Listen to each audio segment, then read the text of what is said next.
Bonjour tout le monde, bienvenue dans ce tutoriel. Voilà, ici c'est un tutoriel en fait sur ma méthode de couleur.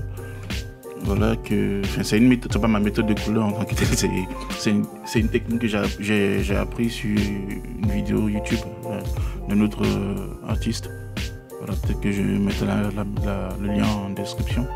Mais en fait, voilà, cette technique en fait consiste à, c'est-à-dire en fait vous avez votre illustration qui est en format PNG dans le logiciel, voilà, qui est ouvert là dans l'espace calque.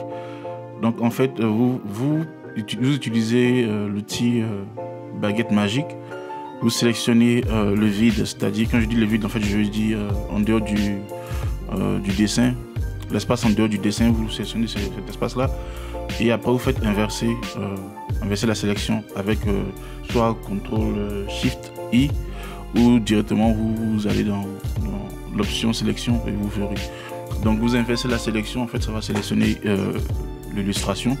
Une fois cela fait, vous créez un calque et avec l'outil remplissage pot de peinture, vous choisissez la couleur grise et ensuite vous appliquez cette couleur là dans la forme sélectionnée sur le nouveau calque que vous avez créé. Le nouveau calque, assurez-vous de le mettre juste en dessous de l'illustration, parce que si vous mettez au dessus vous n'allez plus rien voir, donc c'est normal quoi.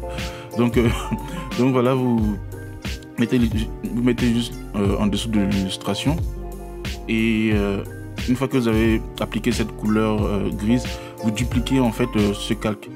Voilà, vous allez conserver vous allez garder un que vous n'allez pas utiliser, donc vous désactivez la visibilité de ce calque là. Et ensuite le calque que vous conservez, en fait vous créez un autre calque par dessus. Vous pouvez désactiver la sélection, hein, c'est CTRL D, donc pour le raccourci. Donc en fait vous créez un autre calque au-dessus pardon du calque en gris là, et sur ce calque là vous allez avec l'outil sélection, le lasso de sélection, vous allez commencer à ajouter tout ce qui est valeur de lumière et ombre. Ça dépendra de votre illustration vous. En fait cette technique, l'avantage avec cette technique en fait c'est que vous tout de suite là avec cette technique vous pouvez poser tout ce qui est lumière et ombre. Et c'est très important de pouvoir tout de suite localiser ces zones là. Comme ça après quand vous appliquez votre couleur basique, c'est-à-dire votre base color,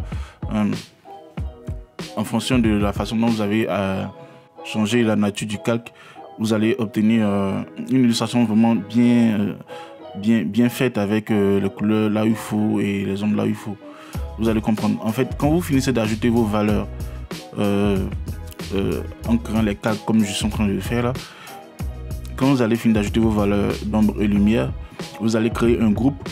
Voilà, vous allez faire un groupe avec tout ça, tous ces calques là, et vous allez définir le groupe là en produit. Vous allez changer la nature du groupe en fait en produit. Donc voilà, comme je suis en train de le faire là. Donc ensuite le second calque gris que vous avez laissé, vous l'ouvrez, vous le réactivez pardon, et vous créez un autre calque par dessus avec la même technique. En fait cette technique d'association de calques, c'est avec le Alt enfoncé, avec le curseur de la souris juste entre les deux calques. Donc il y a un petit carré qui va apparaître et c'est là que vous appuyez en fait le Alt enfoncé pour que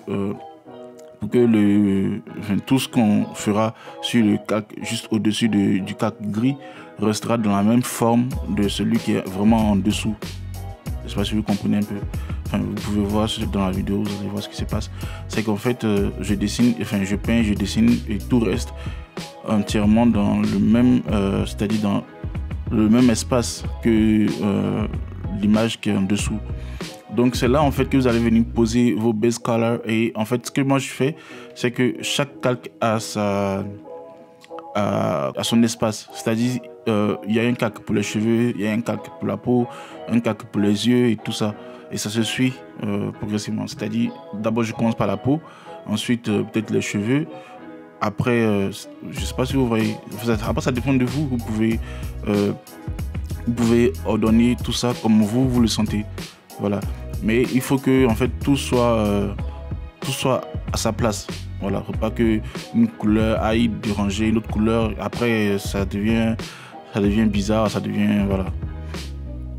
Donc, quand j'ai fini de poser mes base colors, je peux utiliser la touche CTRL U en raccourci pour comment ça s'appelle là, le réglage de saturation. Enfin, vous voyez ce que je veux dire. Donc le réglage de saturation, peut-être que je vais mettre le nom dans la vidéo, mais vous voyez ce que je veux dire. Pour changer en fait la couleur, si je cherche quelque chose de plus chaud, de plus froid, voilà, teinte et saturation, c'est le mot que je cherchais. Donc voilà, pour changer la teinte en fait, pour changer la teinte et la saturation. Donc c'est intéressant après de pouvoir jouer avec ces paramètres là. C'est quelque chose que je peux pas faire dans Clip Studio parce qu'à la base en fait le dessin, l'illustration est complète à partir de Clip Studio. C'est-à-dire sur Clip Studio, c'est un logiciel en fait que je viens de, enfin, que je commence en fait, je commence à peine à utiliser, donc je maîtrise pas tout à fait bien le logiciel. Du coup, j'ai fait une illustration là-bas, tout ce qui est croquis et tout. Je vais partager la vidéo en fait sur YouTube, mais peut-être sans commentaire. Mais en fait, je me disais que vous avez besoin plus d'explications sur comment je travaille pour tout ce qui est couleur. Donc là, même, j'avais pas prévu en fait de partir sur un personnage humain. À la base, je voulais aller sur un personnage en caricature, un animal ou un truc comme ça en fait. Donc bref, avec le Clip Studio en fait, avec le logiciel Clip Studio en fait, la vidéo que je voulais faire en fait était plus complète, on va dire. Mais ici sur Photoshop en fait, comme c'est le logiciel que j'utilise en général pour tous mes travaux d'illustration, je maîtrise beaucoup plus ces outils là, plus ces paramètres, ces réglages et tout. Même si j'ai pas encore fini de maîtriser le logiciel, au moins je me débrouille en tout cas beaucoup mieux qu'avec Clip Studio. Donc voilà, en fait, en gros c'est ça, c'est que vous avez fait une première partie de colorisation qui consiste à mettre en gris de l'illustration.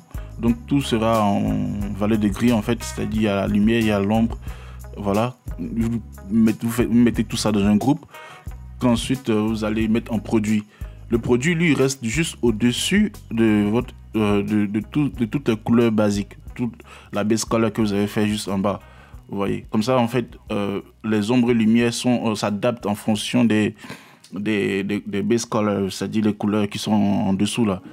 Donc ça veut dire que là maintenant il y a plus vraiment besoin de venir mettre ombre et lumière. Vous avez déjà tout posé en fait dès le début.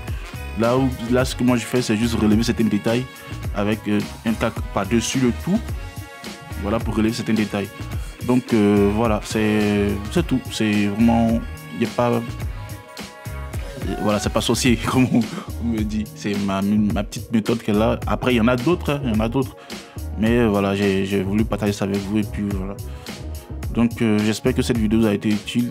Voilà. Donc abonnez-vous et puis partagez si vous avez aimé la vidéo. Ciao.